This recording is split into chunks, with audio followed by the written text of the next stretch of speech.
নবীজি সাল্লাল্লাহু আলাইহি ওয়াসাল্লামকে কেন হিজরত করতে বাধ্য করা হলো এবং সেই সময় আসলে মানে নবুয়তের ঠিক কত বছর পরে তিনি হিজরত করলেন? ধন্যবাদ আপনাকে। আহ, নবী সাল্লাহ সাল্লাম যখন মক্কায় দাওয়াটা শুরু করলেন, গোপন দাওয়া এবং পরবর্তীতে প্রকাশ্য দাওয়া, তখন ধীরে ধীরে তার উপর অত্যাচার নির্যাতন বাড়তে শুরু করলো। হ্যাঁ, একটা রিয়াক্টিভ অ্যাপ্রোচ তিনি জাতির মধ্যে দেখলেন, কারণ জাতির লোকেরা পৌত্তলিকতা অভ্যস্ত ছিল। তারা কারবার অভ্যন্তরে মূর্তি রেখে সেগুলোর পূজা করত এবং তারা উলঙ্গ হয়ে কারবার তওয়াফ করত। মানে তাদের মধ্যে এমন সব রসম রেওয়াজ ছিল যেগুলো অযৌক্তিক, যেগুলো পৌত্তলিকতাপূর্ণ, শিরকে ভরপুর, এবং যেগুলো আসলে কিতাব এবং আল্লাহর দেওয়া বিধানের উপর নির্ভর করতো না। ফলে নবী সাল্লাহ সাল্লামের সাথে তাদের একটা ক্ল্যাশ তৈরি হয়ে গেছে, কারণ নবী সাল্লাহ সাল্লাম তো নির্ভেজাল তাওহীদের দিকে তাদেরকে দাওয়াত দিয়েছেন এবং প্রকাশ্যে তাদেরকে দাওয়াত দেওয়া শুরু করলেন। নিজেও প্রকাশ্যে কাবা চত্বরে গিয়ে সালাত পড়া শুরু করলেন। এর মধ্যে তার দাওয়াতকে গ্রহণ করে সাহাবায়ে কেরামের মধ্যে অনেকেই প্রকাশ্যে ইসলামকে জাহির করা শুরু করলেন।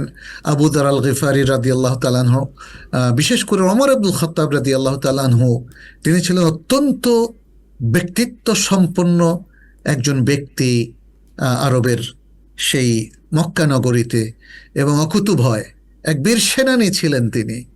এবং তার বুদ্ধিমত্তার দিক থেকে তিনি পৃথিবীর সেরা বুদ্ধিমান একজন ব্যক্তি, সাহসী একজন ব্যক্তি।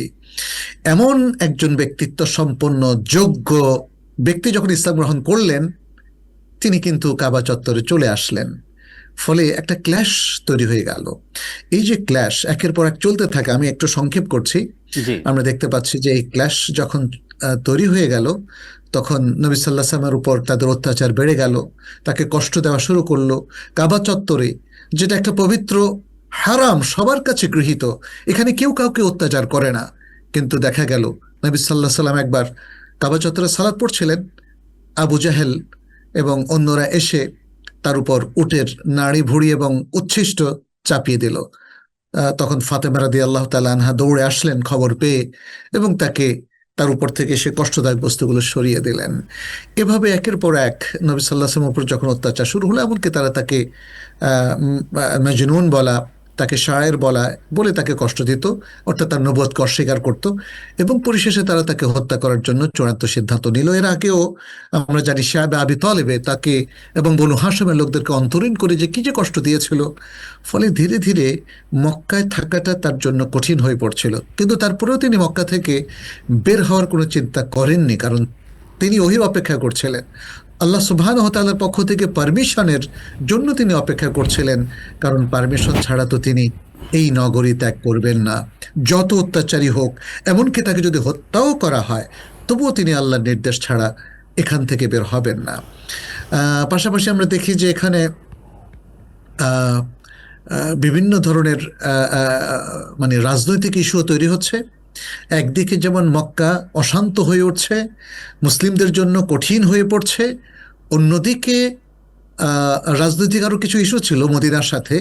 এখানে বায়াতুল আকাবাল উলা, বায়াতুল আকাবা তানিয়া হয়েছিল, যেখানে মক্কা নগরীর কিছু ভালো মানুষেরা নবী সাল্লাল্লাহু আলাইহি ওয়াসাল্লামের সাথে দেখা করে তার কাছে বায়াত নিয়েছিলেন। আউস এবং খাজরাজ গোত্রের কিছু লোকেরা, প্রভাবশালী লোকেরা, তারা নবী সাল্লাল্লাহু আলাইহি ওয়াসাল্লামকে দাওয়াত দিলেন, আপনি চলে আসুন আমাদের মদিনায়, সেখানে স্বাধীনভাবে আপনি আপনার নবুয়তের কাজটা করবেন, আল্লাহর দেয়া দায়িত্ব পালন করবেন, রিসালাতের দায়িত্ব পালন করবেন।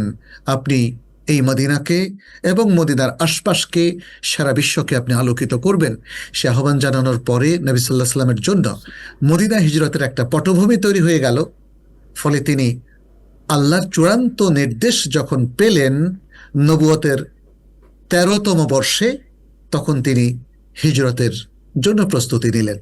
এখানে ছোট্ট করে একটু বলি যে পাশ্চাত্যের অনেক লোকেরা তারা বলে নবী সাল্লাল্লাহু আলাইহি ওয়াসাল্লামের মক্কা থেকে মদিনায় পলায়ন, হিজরতকে তারা পলায়ন বলছে। এবং অনেকেই বলছে নবী সাল্লাল্লাহু আলাইহি ওয়াসাল্লাম হিজরত করতে বাধ্য হলেন না, বাধ্য হননি। তাকে কে বাধ্য করবে? এত অকুতোভয় সাহসী একজন নবী, শেষ নবী, যে সারা পৃথিবীর কাউকে পরোয়া করে না, আল্লাহ ছাড়া আর কাউকে তিনি পরোয়া করেন না এবং কোনো ভয়ে তিনি ভীত ছিলেন না। জি। এবং আল্লাহ সুবহানাহু ওয়া তাআলা তদুপরি তাকে একটা প্রোটেকশন দিয়েছিলেন, ইসমত দিয়েছিলেন। তাহলে আল্লাহরই বান্দা এবং রাসূল, তার আর পরোয়া কিসের? তিনি কাকে ভয় পাবেন? জি। কেন তিনি বাধ্য হবেন হিজরত করতে? কেন তিনি পলায়ন করবেন? তিনি পলায়ন করেননি এবং হিজরত করতে বাধ্য হননি। কিন্তু আল্লাহ সুবহানাহু ওয়া তাআলা যখন দ্বীনের স্বার্থে তাকে হিজরতের নির্দেশ দিলেন, সেটি তার উপর অবধারিত হয়ে যায় এবং আল্লাহ সে নির্দেশ পালনের জন্যেই তিনি শেষে আবু বকর রাদিয়াল্লাহু তাআলা আনহুকে নিয়ে মদিনায় হিজরতের এই প্রোগ্রামটা শুরু করলেন। Ad-Din Television, a complete way of life.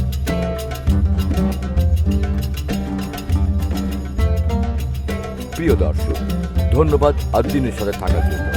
এমন আরো সুন্দর সুন্দর ইসলামিক কন্টেন্ট ও সবশেষ আপডেট পেতে সাবস্ক্রাইব করুন আমাদের ইউটিউব চ্যানেল ad-Din এবং পাশের বেল আইকনটি চাপুন। পরবর্তী সকল ভিডিও নোটিফিকেশন পেতে যুক্ত থাকুন আমাদের সোশ্যাল মিডিয়ায়।